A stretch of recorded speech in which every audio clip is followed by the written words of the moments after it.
प्रत्येक दिवसाप्रमाणे तोही दिवस अगदी रम्य सूर्याच्या छायेत फुललेला होता. पक्षी गात होते, झाडांची पानं झुलत होती, गायी चरत होत्या. अर्थात सगळं अगदी जसं असायला हवं होतं तसंच होतं.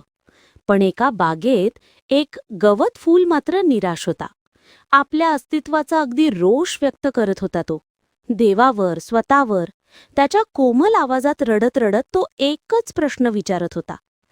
का देवा, तू मला गवत फूलच का बनवलं? त्या गुलाबांप्रमाणे मला कुणीच कुरवाळत नाही. सूर्यप्रकाश तर माझ्या वाट्याला येण्यापूर्वीच ते शोषून घेतात. माझं अस्तित्व असून नसल्यासारखेच आहे. देवाला त्याच्या कोमल आवाजातल्या तक्रारीची गंमत वाटत होती आणि सोबत दयाही येत होती.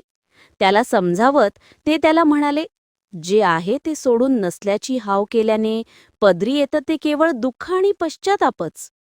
हे बघ गवत फुला, हट्ट सोड.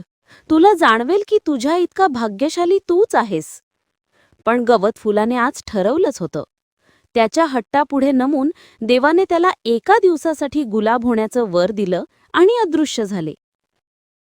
दुसऱ्या क्षणी गवत फुलाचं रूपांतर एका मोठ्या आणि सुंदर लाल भडक गुलाबात झालं. सूर्यकिरणांची ऊब, फुलपाखरांचा स्पर्श, हवेची हळूवार झुळूक अशा अनेक गोष्टी त्याने पहिल्यांदाच अनुभवल्या.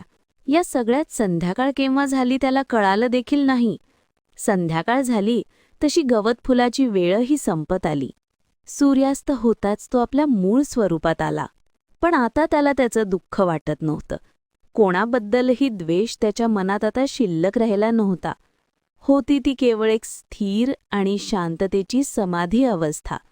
इतक्यात मोकळ्या आकाशी जागा काळ्या भोर ढगांनी व्यापली.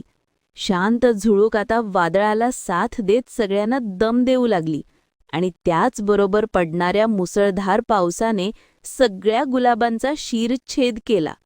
प्रकृतीच्या या महासंग्रामात बळी गेला तो केवळ गुलाबांचा.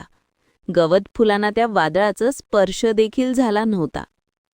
पाऊस थांबला आणि पसरली ती शांतता, घनदाट शांतता. त्या शांततेचा भंग करत आपले अंतिम श्वास मोजत असणारा एक गुलाब त्या गवत फुलाला उद्देशून म्हणाला, बघ मित्रा, आज तू गवत फूल आहेस म्हणून वाचलास. तुझ्या नम्रतेरूपी लहान आकारामुळं तुला वादळाची झळही लागली नाही. मी मात्र आमच्या गर्दिष्ठ सौंदर्याला घेऊन आज काळाआड जातोय. नाही मित्रा, गवत फूल जीवाच्या आकांतानं ओरडून म्हणाला, तुझ्या सौंदर्याला गर्वाचे काटे कधीच नव्हते. ते तर तुझ्या सुरक्षेसाठी होते. आणि माझ्या, किंबहुना माझ्यासारख्यांच्या नम्रतेबाबत बोलतोयस, तर आज ती जागा घेतली आहे भ्रमित अहंकाराने. आम्ही गुलाब नाही आहोत तेच बरं. अशा दुबळ्या विचारांच्या गवत फुलांनो, माझ्या एका प्रश्नाच्या उत्तराचा विचार मात्र नक्की करा. उद्या जेव्हा थंडीमुळं संपूर्ण भूमी बर्फाने झाकली जाईल, तेव्हा तुम्ही या गुलाबांप्रमाणेच लाचार आणि हतबल नसणार का? आपण सगळेच कधी ना कधी काळाआड जाणार आहोत. आज गुलाबांना सामोरं जावं लागलं इतकंच. आज मी जगलो, खऱ्या अर्थानं जगलो. तो फुलपाखरांचा स्पर्श, ती वाऱ्याची झुळूक, तो मोकळा आसमंत. आजचा एक दिवस मरेपर्यंत माझ्या लक्षात राहील आणि याच दिवसामुळे मी हसत हसत मरणाला सामोरं जाईन. गुलाबाने श्वास सोडला होता, पण त्याच्या चेहऱ्यावर एक गोड स्मितहास्य फुललेलं स्पष्ट दिसत होतं.